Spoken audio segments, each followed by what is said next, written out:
सभी इतने भाग्यशाली नहीं है, कथा कहती है। आदमी अभागा भी है। बहुत तो थे जिन्होंने बुद्ध को सुना नहीं, बहुत थे जिन्होंने सुना तो स्वीकारा नहीं, और बहुत ऐसे भी थे कि सुन लिया, स्वीकार भी कर लिया और बुद्ध के पास आके दीक्षित भी हो गए, संन्यास्त भी हो गए, तो भी बुद्ध के पास नहीं आ पाए। किसी गलत कारण से दीक्षा ले ली होगी, किसी गलत कारण से संन्यास्त हो गए होंगे।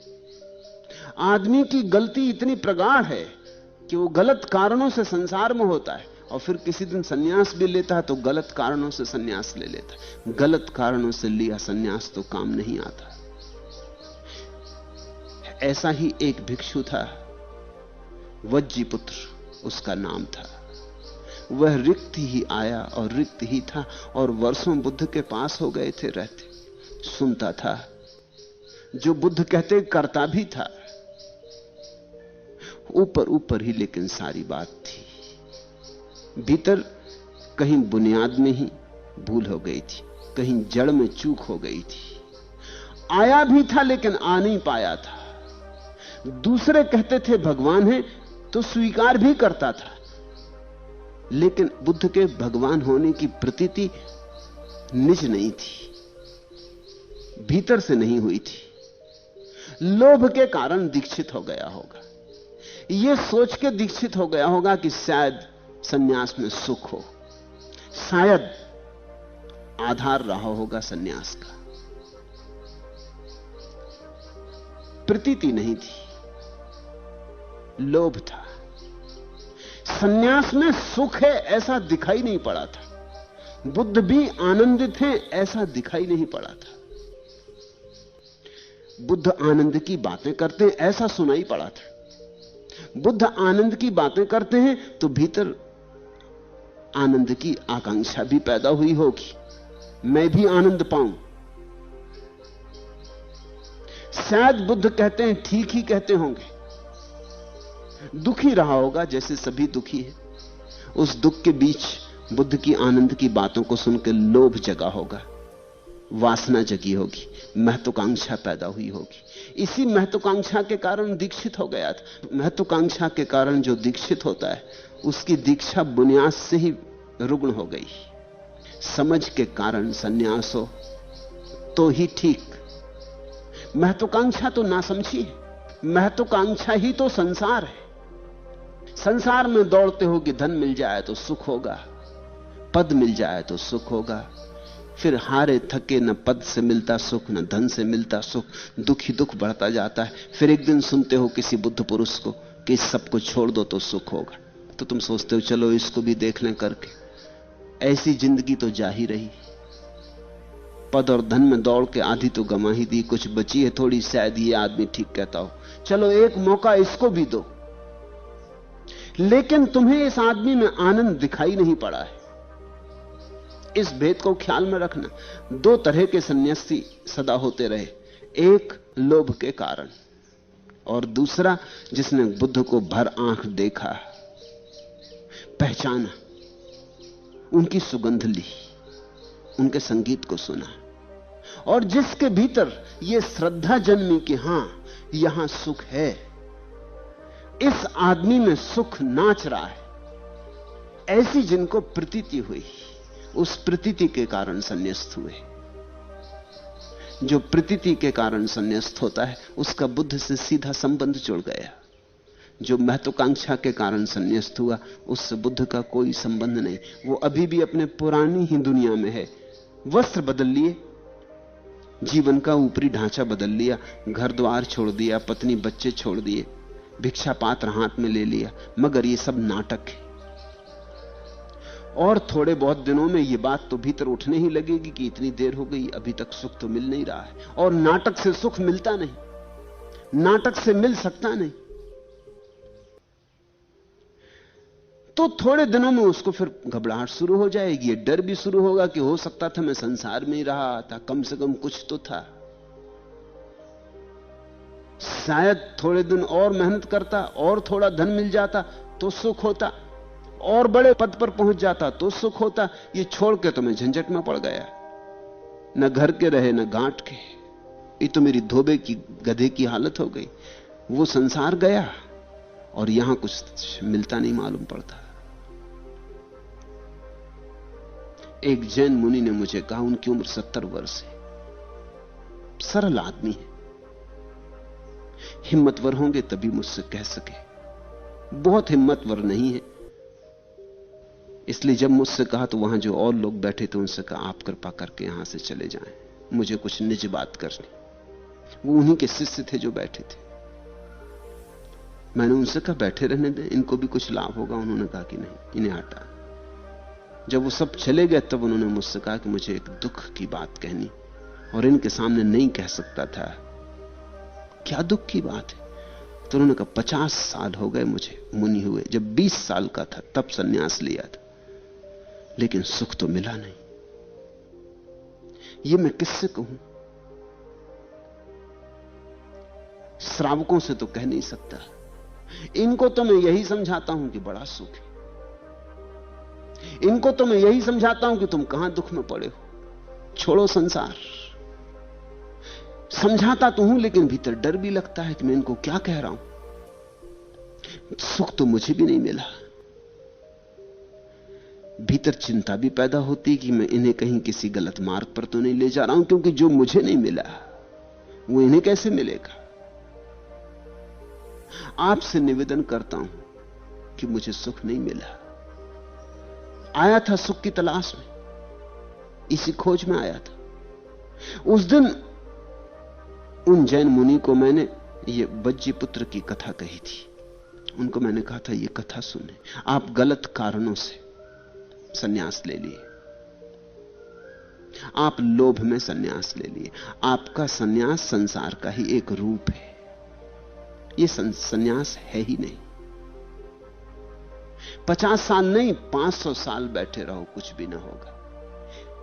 कंकड़ को दबा दो जमीन में और बैठे रहो 500 साल, तो कहीं अंकुर थोड़ी आने वाला है, बीज दबाना होगा। कितनी देर बैठे रहे इससे थोड़ी संबंध है। मौसम भी आएगा और चला जाएगा, वसंत भी आएगा और बीत जाएगा, वर्षा भी होगी और बीत जाएगी। कंकड़ में से अंकुरण थोड़ी होता।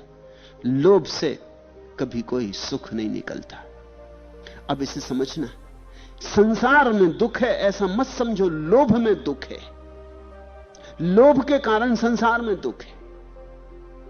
अगर संसार में रहते हुए भी लोभ छूट जाए तो संसार में भी दुख नहीं।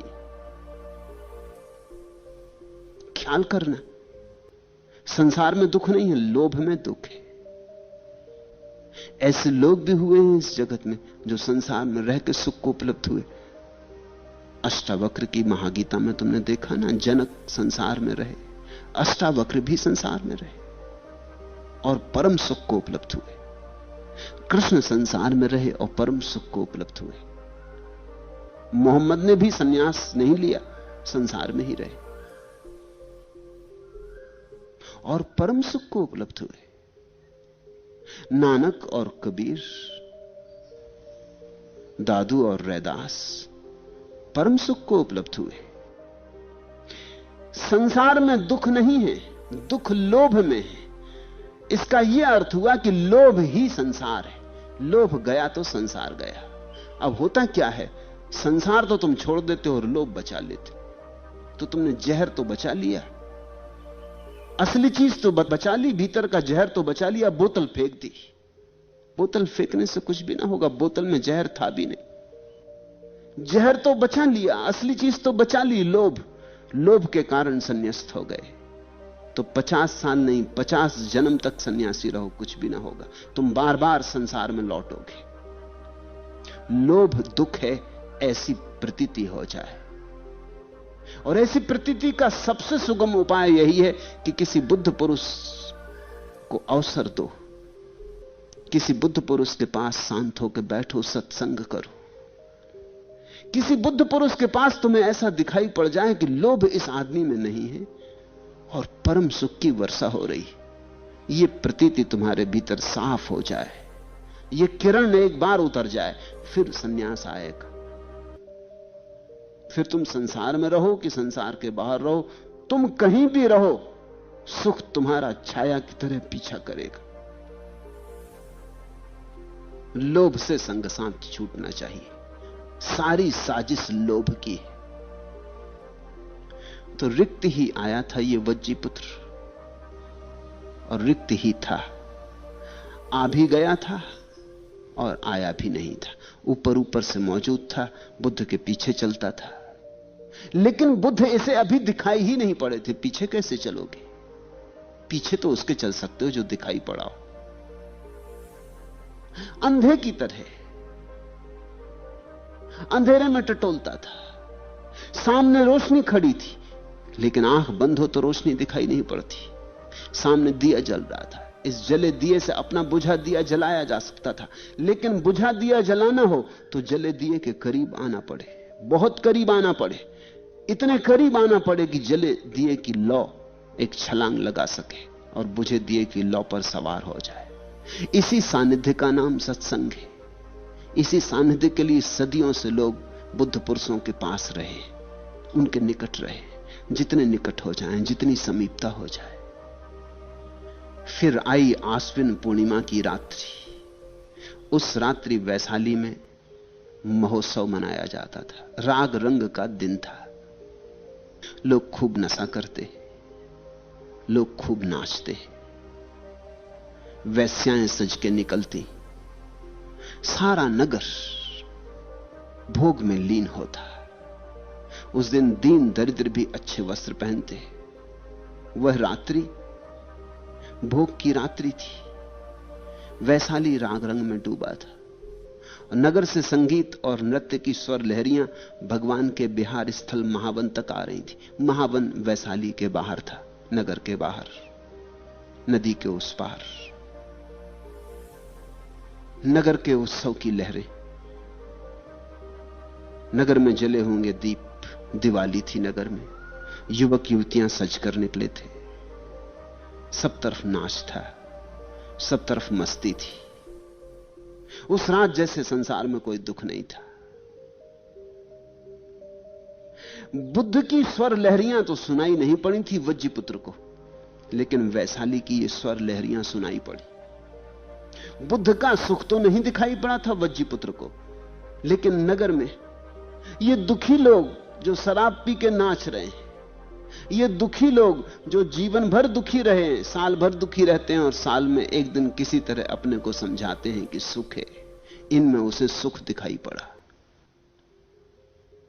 जहां सुख जरा भी नहीं था, और ऐसा भी नहीं था कि इस दुनिया से वह अपरिचित हो, इसी दुनिया से आया था। इन उत्सवों में वह भी सम्मिलित हुआ होगा, लेकिन आदमी सीखता कहां अनुभव से, भूल भूल जाता है, चूक चूक जाता है।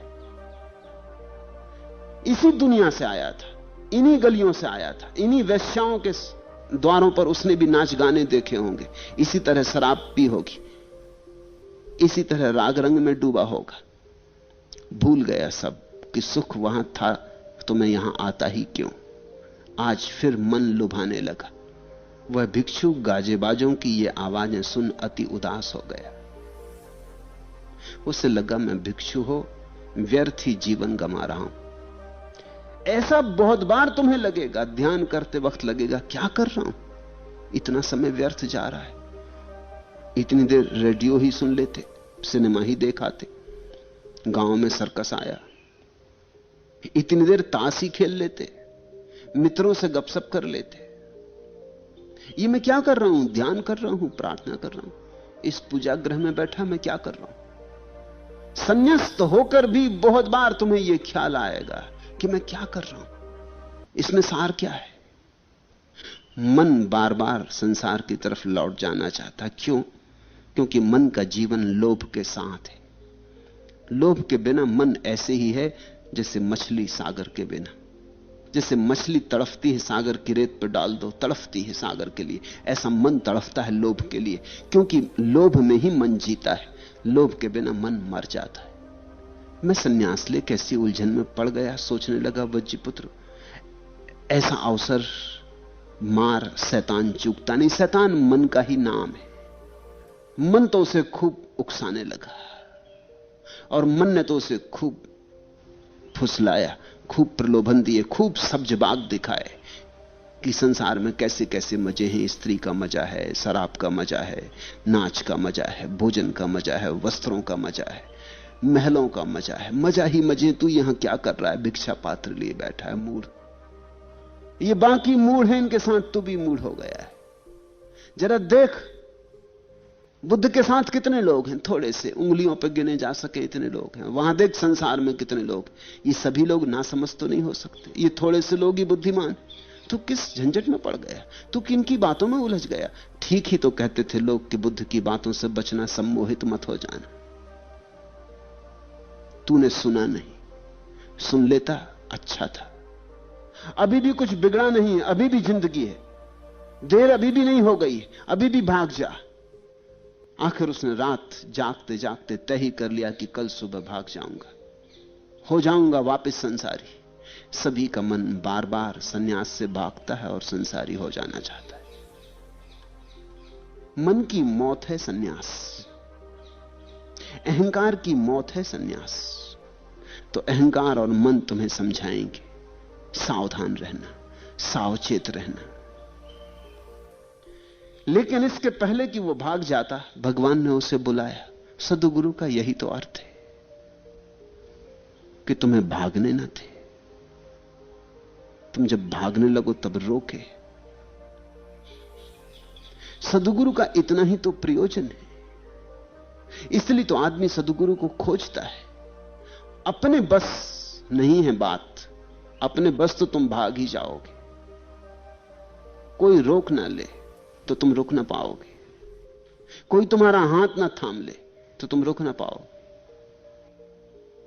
बुद्ध ने कभी उसे बुलाया नहीं था, लेकिन आज न बुलाएं तब तो फिर बहुत देर हो जाएगी। भाग गया तो भाग गया, फिर गिर जाएगा उसी पंख में, उसी कीचड़ में।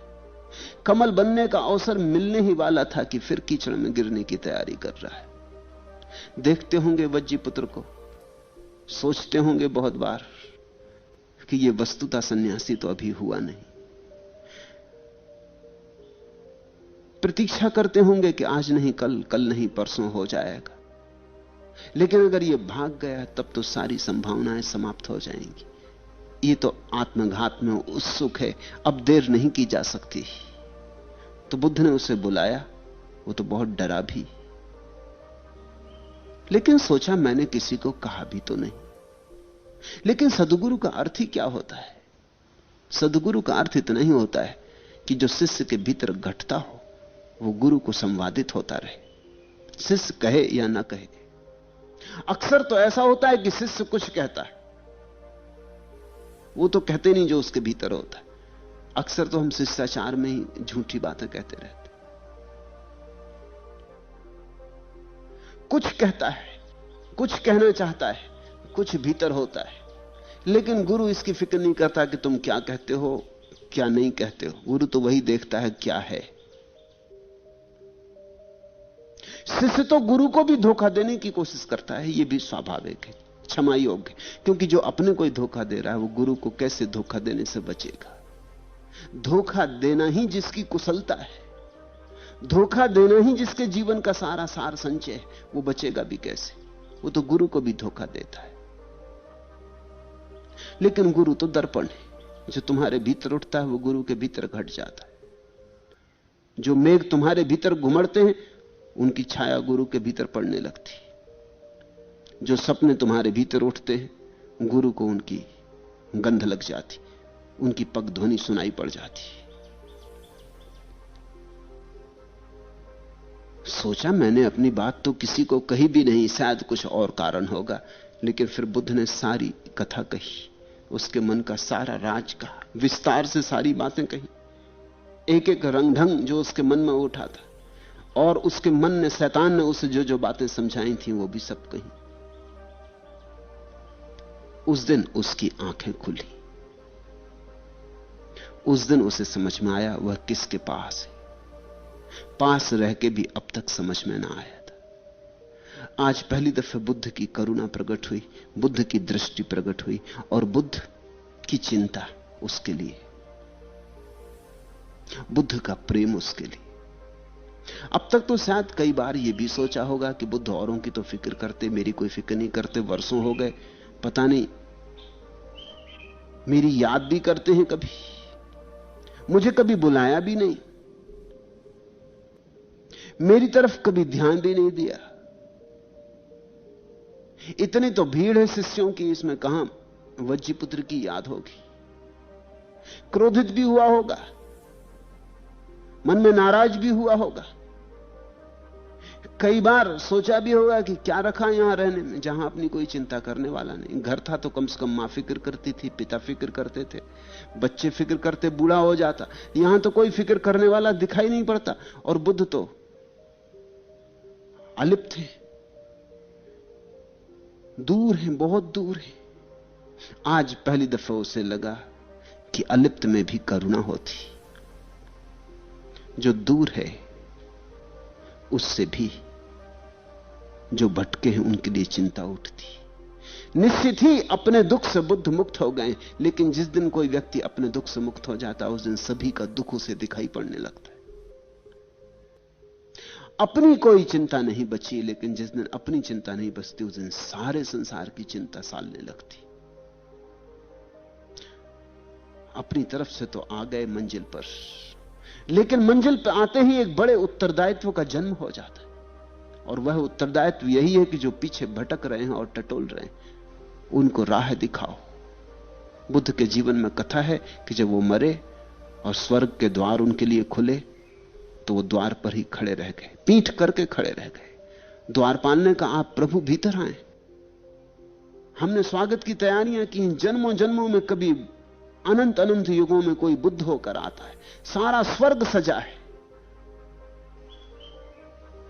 अप्सराएं नाचने को तैयार हैं, देवता संगीत वाद्य लिए उत्सुक हैं, फूल बरसाने की तैयारियां हैं, सारा स्वर्ग सजा है, आप भीतर आए, आप उस तरफ मुंह करके क्यों खड़े हो गए?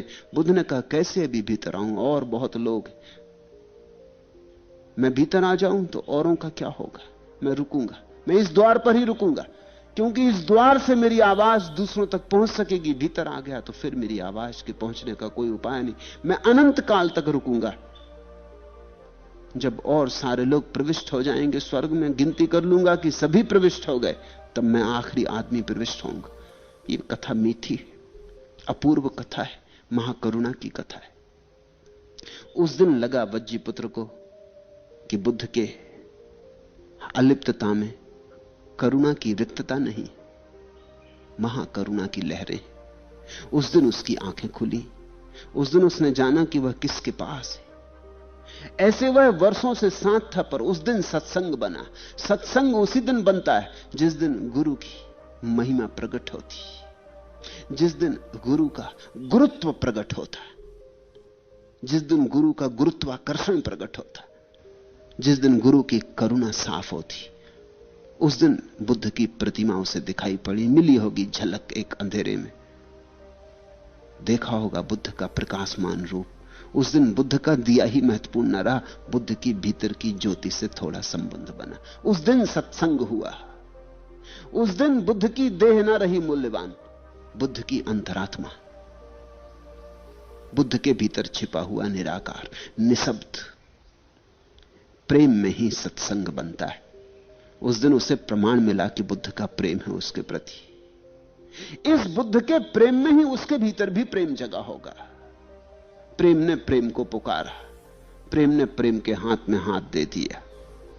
उस दिन से नाच शुरू हुआ, उस दिन से उत्सव शुरू हुआ, उस दिन से उदासी ना रही, उस दिन से एक अपूर्व आनंद की वर्षा होने लगी।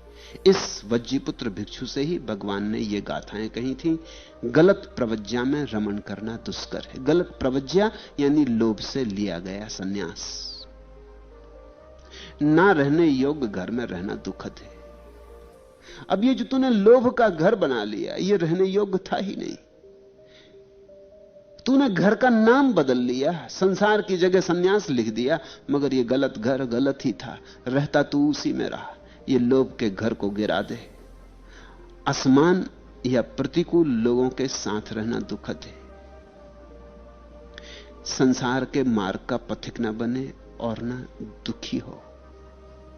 तू लोभ को छोड़। लोभ के कारण गलत घर बना लिया, लोभ के कारण गलत लोगों से संबंध जोड़ लिया, लोभ के कारण असमान और प्रतिकूल लोगों के साथ संबंध जोड़ता है।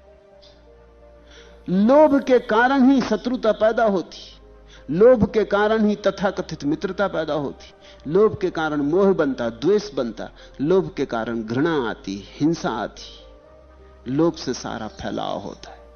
फिर इन सबके साथ रहना पड़ता है, घृणा, हिंसा, ईर्षा, मत्सर, मद, अहंकार, और इनके साथ रहना दुखद है। एक तो लोभ का घर और ये संगी साथी। इसलिए संसार के मार्ग का पथिक ना बने और ना दुखी हो। संसार का अर्थ है लोभ, लोभ के मार्ग का पथिक ना बने। श्रद्धा और शील से संपन्न हो। संदेह से कोई कभी सुख तक नहीं पहुंचा, श्रद्धा से पहुंचते लोग सुख तक। श्रद्धा और शील से संपन्न। और शील का अर्थ होता है लोभ को छोड़कर जो जीवन में आचरण बचता है, उसका नाम शील है। लोभ के कारण जो आचरण है वही कुशीलता है। लोभ मुक्त जो आचरण है वही शील है, उसका सौंदर्य अपूर्व है। अब तुम सोचो, अगर तुम ध्यान करने भी लोभ के कारण बैठे तो ध्यानशील नहीं। ये बुद्ध की अनूठी व्याख्या है। बुद्ध कहते ध्यान का मजा लेने के लिए, ध्यान में ही रस लेने के लिए बैठे, कोई लोभ नहीं, कुछ और पाने की इच्छा नहीं, ध्यान करने में ही सारा मजा है। ध्यान के बाहर कोई लक्ष्य नहीं, कोई फलाकांक्षा नहीं। ध्यान अपने में ही अपना फल है। मेरे पास लोग आते हैं, वो कहते हैं ध्यान करेंगे तो क्या मिलेगा, क्या लाभ क्या होगा। उनकी बात ये समझ में नहीं आती कि ध्यान और लाभ का कोई संबंध नहीं, क्योंकि लाभ का संबंध लोभ से होता है। लाभ तो लोभ का पुत्र है। ध्यान का लोभ से कोई संबंध नहीं, लाभ से कोई संबंध नहीं। ध्यान तो ऐसी चित्त की दशा है जब तुम कुछ भी नहीं मांगते, न कुछ चाहते, न कहीं जाना चाहते, न कुछ होना चाहते। ध्यान तो परम संतुष्टि है। कहां लाभ, कहां रोगों की बात उठा रहे हो, कहां बीमारियां ला रहे हो। लाभ में तो तनाव है, फिर लाभ में चिंता है, फिर कम हुआ कि ज्यादा हुआ तो अहंकार है या विषाद है, फिर तो उपद्रव शुरू हो जाते, फिर और ज्यादा हो, फिर और ज्यादा हो, फिर और की दौड़ पैदा होती, और की दौड़ ही तो मन है। फिर संसार का चाक घूमने लगता। तो बुद्ध कहते हैं श्रद्धा और शील से संपन्न, यश और भोग से मुक्त पुरुष।